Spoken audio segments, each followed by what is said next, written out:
In today's world, negative headlines tend to dominate our landscape. That's why Postal and NBC Palm Springs are proud to present a show highlighting people who are giving back to their community and making an impact. Welcome to the People's Prophets.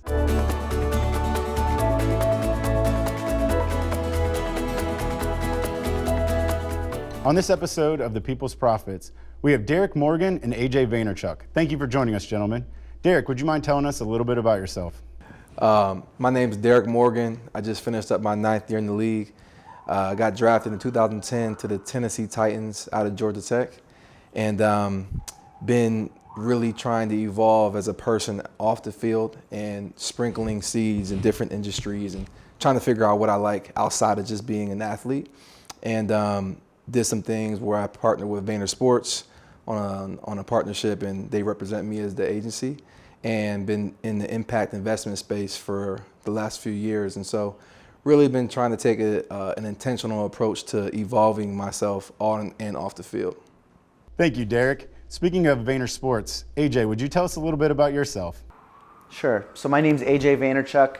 I'm a serial entrepreneur and investor. Started my career in the world of media and advertising as COO of a company called VaynerMedia. VaynerMedia works with Fortune 500 brands to help them achieve their business objectives. In 2009, it was primarily social media, things like Twitter and Facebook, but has grown today to be full service. And in addition to that, I did a lot of investing in early stage consumer technology. Was fortunate enough to be an early stage investor in companies like Uber and Venmo. Based on that success, had the opportunity to start a fund called Vayner RSC. And then most recently, over the last few years, I've served as a certified contract advisor working in the NFL, CEO of a company called Vayner Sports. Thank you, AJ, for that introduction. Derek, you're obviously a famous athlete, and AJ, you're a very successful entrepreneur who represents athletes on and off the field. Can you guys tell us a little bit about the impact that you're making in your communities and how that's become easier as technology has advanced? I would say impact to me means making a difference, making a positive change, using my platform for good, and understanding that whether I like it or not, I'm a role model. And so going back into the communities like Coatesville, Pennsylvania, where I'm from, when I walk through the hallways of the school, kids are looking up to me. And so for me, I think that given this status of a professional athlete, my focus is not to be so enamored by that title, but to really be intentional about how I leverage my platform. And so to me, I'm a big advocate in education, and I think that that's a fundamental for success. And so growing up, I didn't have a lot of opportunities or options. It was solely athletics. And I know that that's not going to be the reality for everybody. So for me, being an advocate for education equity in underserved communities and trying to do my role, play my role in creating opportunities for underserved communities is how I would define impact. Derek, thank you for defining impact and what it means to you and your community.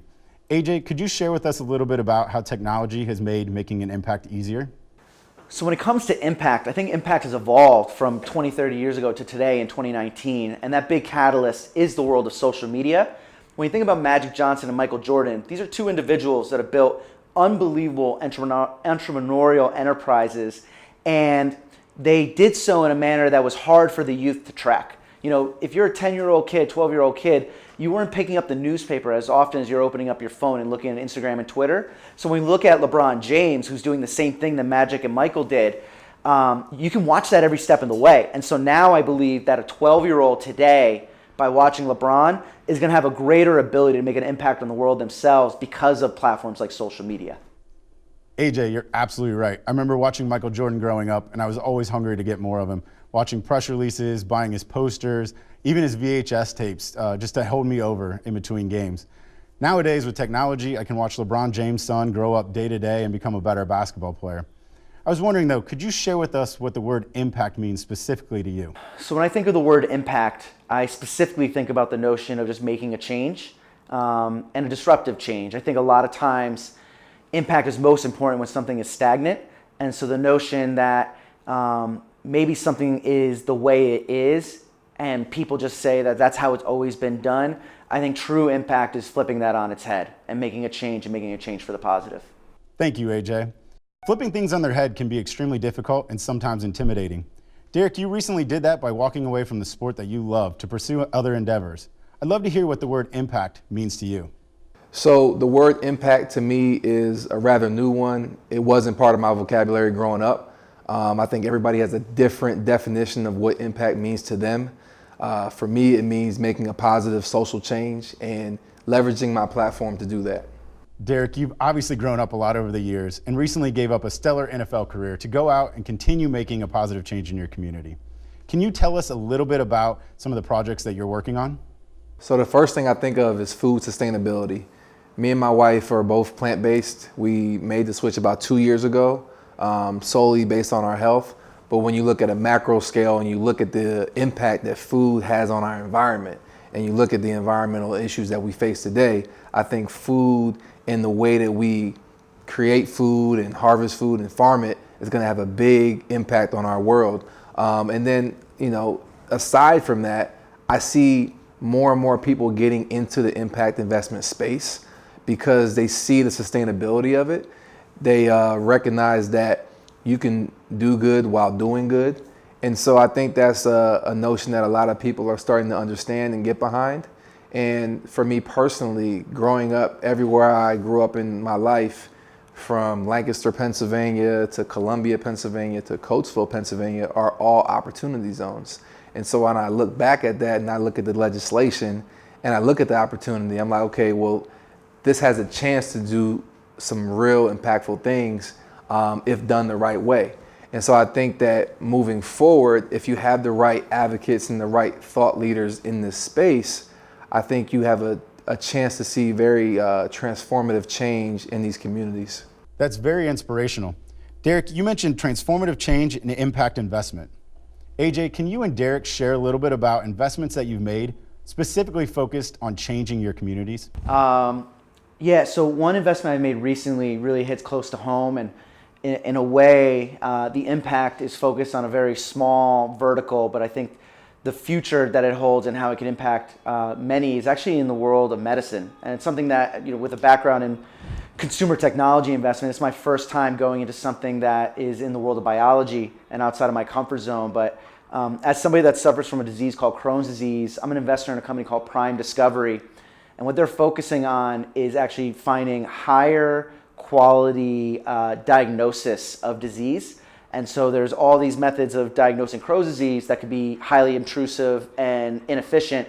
And they're actually finding ways through just a blood sample or a stool sample to diagnose disease. And they've found correlations beyond Crohn's for things like diabetes, forms of cancer. So, if these guys are successful and continue to raise the money they need to do the clinical research they need, half the battle in treating disease is identifying it early and identifying it in a method that is accurate, because there are certain hospitals that are better at it than others. And if we can normalize this process and make it consistent across the entire country and across the entire world, it's going to have a great impact on just our well-being as a society. Wow, AJ, that's incredible. And we wish you the best of luck with that project, as there's no doubt about the impact that would have on our community. Derek, do you mind sharing with us a little bit about the project you're working on? So I've invested in things from affordable housing to technology training for underserved communities. One company that stands out is a company called Bitwise, and they're out of Fresno, and Fresno has one of the highest unemployment rates in the nation.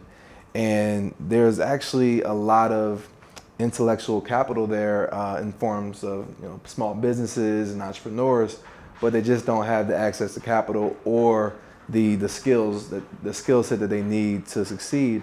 And so what Bitwise has done is they basically created an entrepreneurial hub inside of Fresno where they administer technology training to anybody who comes in their doors.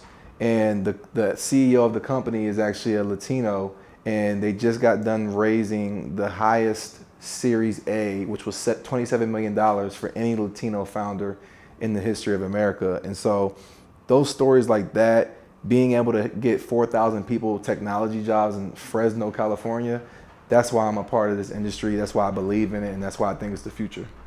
Wow, Derek, thank you for sharing that story with us. I certainly wish I had access to technology when I was growing up. That's all the time we have for today. Thank you, gentlemen, for joining us on the show, and we wish you the best of luck in everything moving forward. On the next episode of The People's Profits, we'll have guest financial wizard Josh Burrell as he talks about the words impact investing and what it means in the financial community.